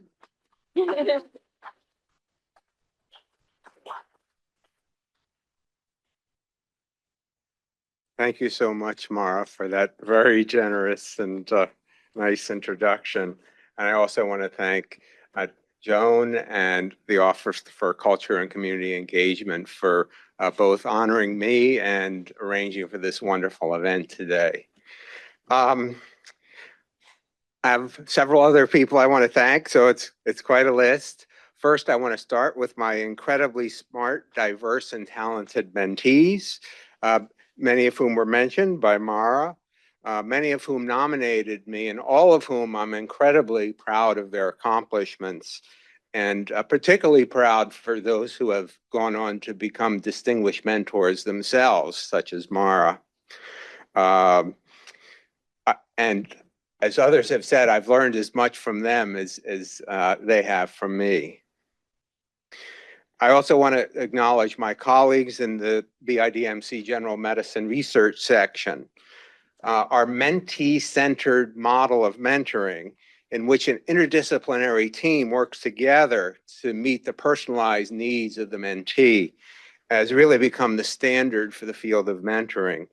And I was even more proud than today's award, proud of our section's receipt of the program award for a culture of excellence in mentoring back in 2016, the first award that HMS gave for the program award.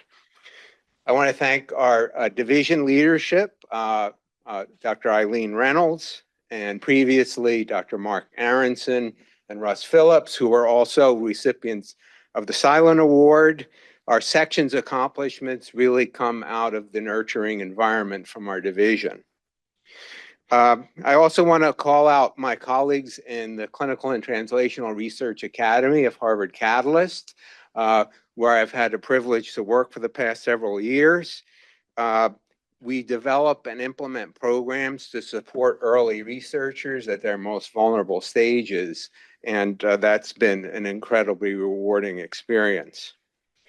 I want to thank my wife, Mary Ann, who's here, and my daughter, Julia, who I think is on Zoom, for their love and support over the many years. When she was little, my daughter said, she's going to be very embarrassed to hear me say this, "Daddy, you know, grant is a bad word." Of course, getting grants is good, but writing grants is hard and requires a lot of time away from the people who we love. So I want to acknowledge them for giving me the time to write the grants that supported our work. I want to congratulate all the other fellow award recipients today. The stories are just incredibly inspiring. Particularly my colleague, Stephen, who won the Young Mentoring Award, and Long, who's next up for the Silent Award. I'm particularly thrilled for Long. Biostatisticians are really the unsung heroes of our research programs, and I'm thrilled that Long is being recognized today. I'll conclude by thanking my own mentors who believed in me during my most vulnerable stages of my career. One of my mentors, who was departing Harvard, gave me an HMF mirror that is still hanging on the wall in my office today. And he advised, "This mirror will always make you look smaller than you actually are." And I've had that feeling many times over my 47 years at Harvard. However, I've never felt that way working with my mentees, and I hope I never made my mentees feel that way. And I want to thank them again for all that they've given me. Thank you very much.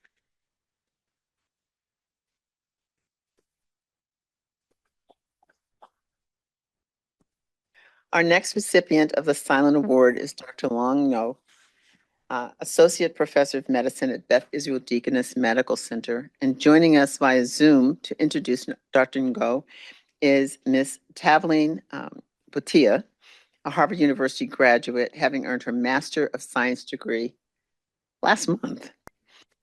So as Dr. Ngo comes forward, perfect, comes on the screen. Dr. Ngo's mentorship has had a profound impact on my career development and exemplifies the qualities of an outstanding mentorship: generosity, rigor, and unwavering commitment to fostering the success of junior investigators. While at BIDMC, he consistently collaborated with me on research proposals and data analyses. Most recently, I submitted a K-23 application to NIH, and from the outset of my K-23 proposal development, he dedicated significant time and expertise to ensuring methodologic rigor in my research plan. His guidance extended well beyond technical advice. He provided a framework for critical thinking about study design, feasibility, and ethical conduct of clinical trials. What distinguishes Dr. Ngo is his holistic view of mentorship. He recognizes that career development is not limited to technical skills. It also involves strategic planning for future funding and scholarly impact. In my case, he's already begun guiding me toward developing a competitive R01 proposal. ensuring that my trajectory remains strong beyond the K Award period. His mentorship has been instrumental in my retention and advancement in academic medicine.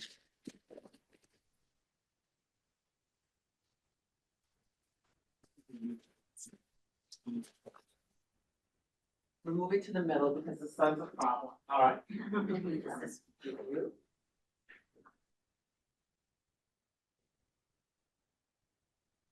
Okay, stand on the other side, please. Okay.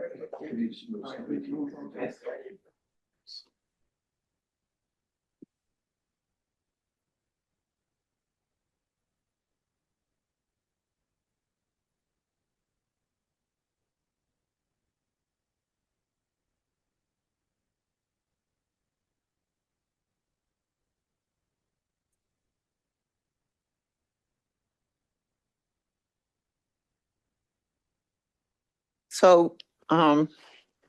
Patia, you want to start? Yes, thank you. Good afternoon, everyone.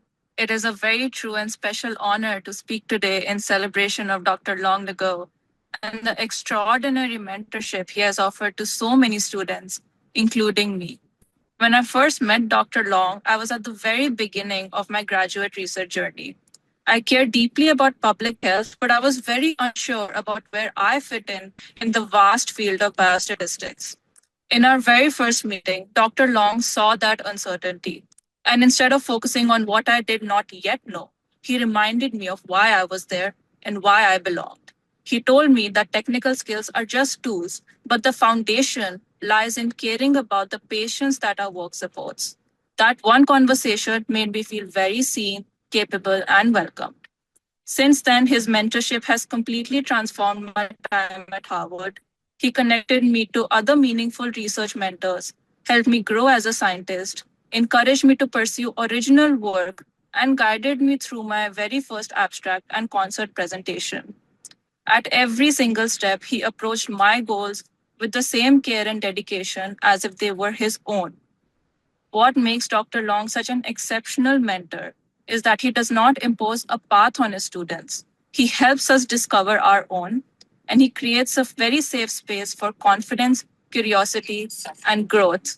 I'm deeply grateful to be his mentee, and I'm so proud for him for this Lifetime Achievement in Mentoring Award. Thank you very much, Dr. Long, and congratulations.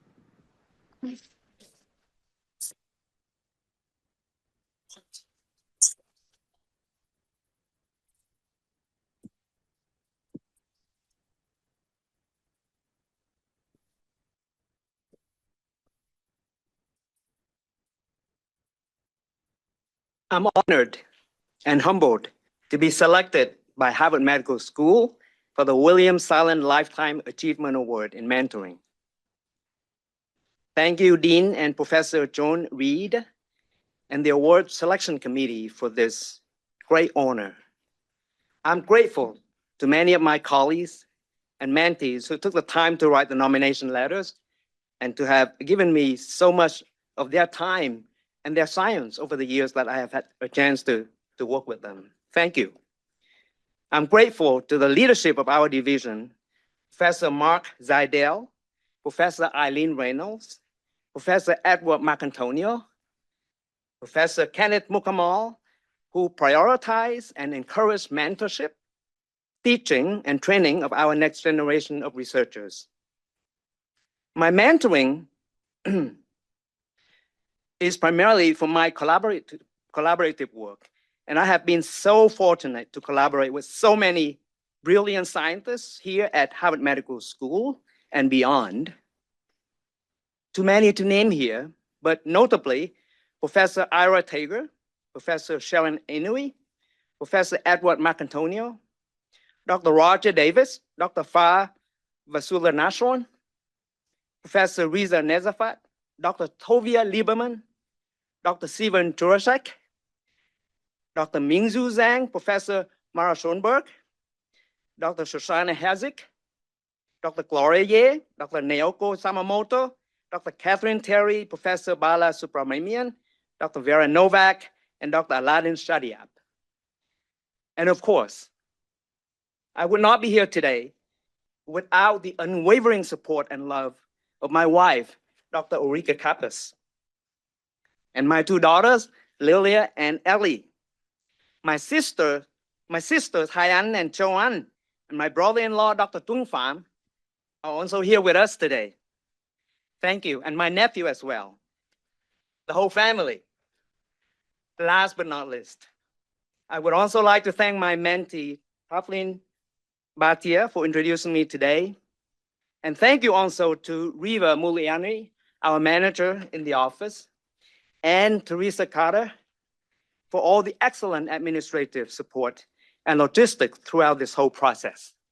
Thank you all. Thank you.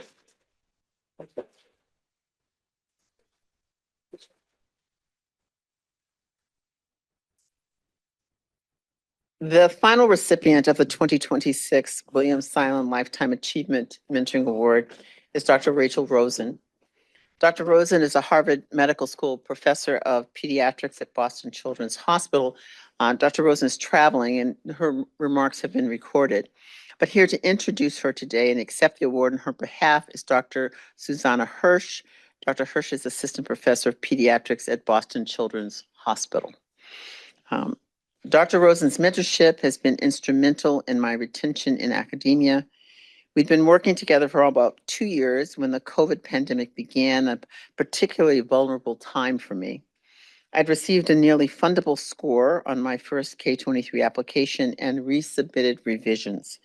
Meanwhile, my 6-year-old son was having significant behavioral challenges, and I had no child care for him or my 4-year-old daughter.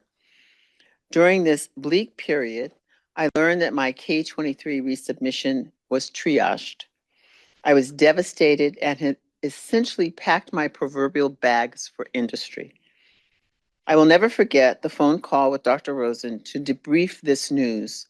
With her characteristic warmth and humor, she reaffirmed her commitment to me and my career in science, insisting, "You're not getting rid of me." Looking back, this moment was pivotal. Since then, I've obtained funding, published widely, delivered national talks, held leadership roles, submitted patents, and won a national research award. Milestones made possible by Dr. Rosen's steadfast mentorship.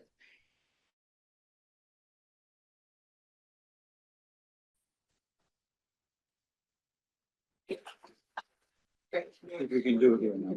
We've got a break here. Can we get a better picture of her?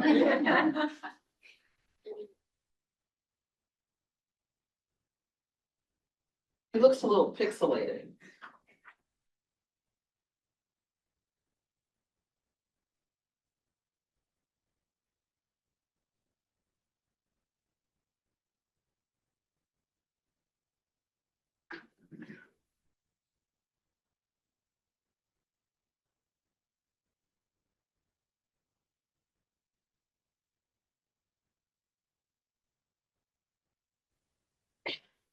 Thank you so. That's not the one. You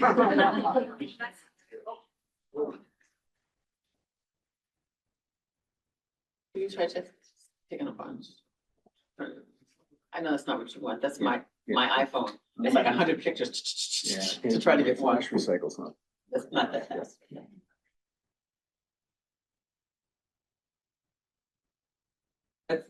That's the whole video?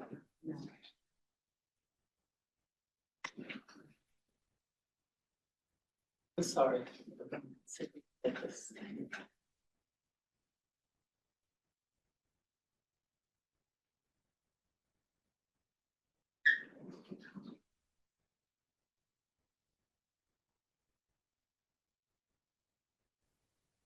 Thank you so much for this amazing award.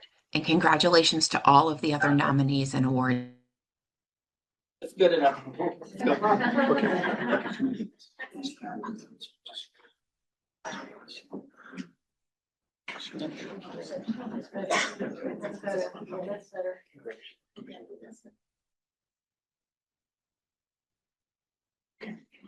All right, and here we go.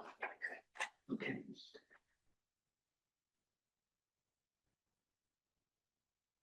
Okay, thank you.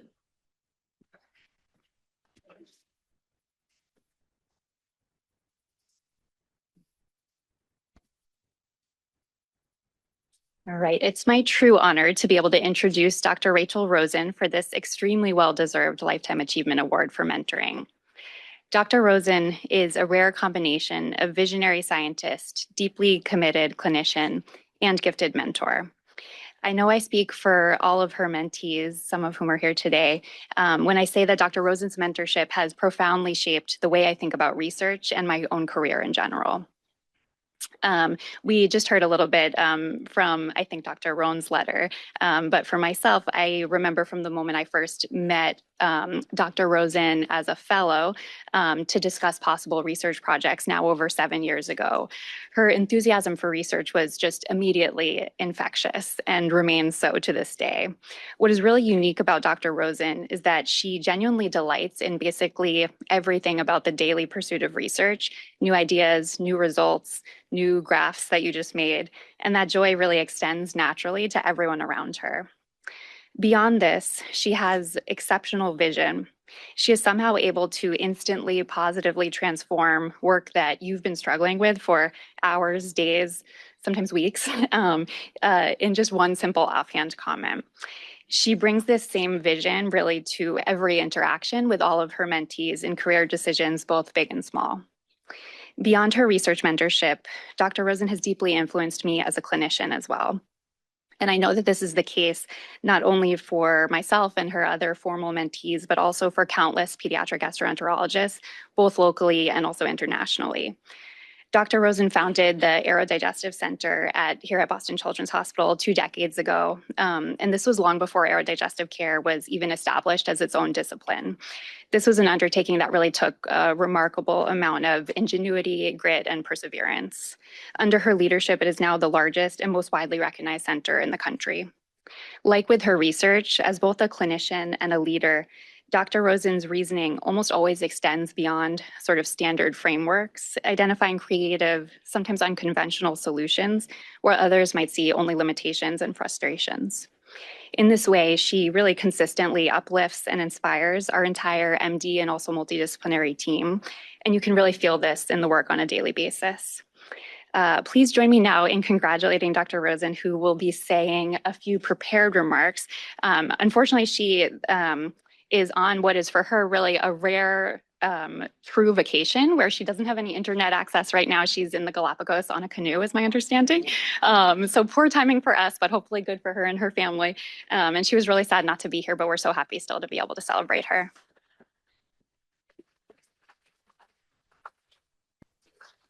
Thank you so much for this amazing award. And congratulations to all of the other nominees and awardees. And a super big shout out and thank you to Susanna, Pete, Bridget, and Mairead, and all of my current and past mentees. It is an honor to be nominated for this. Thank you. I also have the most insanely talented mentees in the entire medical area, so I hope you all are very jealous. In addition to my incredible mentees, I have also been blessed with lots of great mentors in my life. One story that really stands out is what happened to me when I was starting my journey on the undergraduate campus, where I worked in an oceanography lab and I was a plankton feeder. And on the weekends, I would feed the plankton in these 10-gallon drums. One weekend, I dropped one of those 10-gallon drums and plankton went everywhere. Water, plankton, everything. My mentor at the time, Joe Montoya, reacted with compassion and with humor, despite my complete and utter devastation. From Joe Montoya to Sam Nurko, my current mentor, I have learned from the best. I've learned about creative thinking, about resilience and grit. But I'm worried about science, and I'm worried about what's going to happen to mentors and mentees. In the current world climate, pediatric fellowships have just changed their rules so that research is no longer required to become a subspecialist. This means in a field dominated by women that we'll have less women scientists. Many of us have lost our funding in the current climate, and I'm worried about the state of high-quality science. In addition, the NIH has dropped K24 awards, which are the mentor awards. And so without support, people will drop out of the field and not choose to mentor. In addition, women have fewer endowed chairs at institutions nationwide. And without these chairs, we cannot withstand these swings in funding, which means fewer women mentors, which means without this, we will not be able to inspire women physician scientists, the next generation. So my message is, let's do this. We can do this. Let's foster the excitement that comes from seeing data first on data analysis days, my favorite day of research. Let's keep publishing to change patient care. Let's make care better. Let's recognize and support high risk, high reward research that has made Harvard fantastic. I want to say thank you again to my mentors, my mentees, my researchers, my clinicians, my entire team. And a special shout out to my family who has supported me through this academic journey. Thank you all.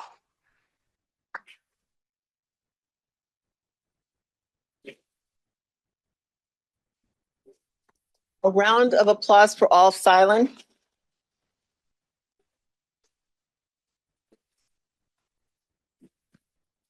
There's a quote from John Maxwell from 2015 that one of the greatest values of mentors is the ability to see ahead what others cannot see and to help them navigate a course to their destination. Today, we've seen and heard meaningful examples of mentoring in action, intentional mentoring that can serve as a professional GPS. We've heard repeated terms such as kindness and generosity, integrity, insight, thoughtfulness. Overall, a belief in the potential of others. And as Dr. Amono and Dr. Barbieri also talked about, that individuals being a reflection of their community that they're a part of. So very, very critical.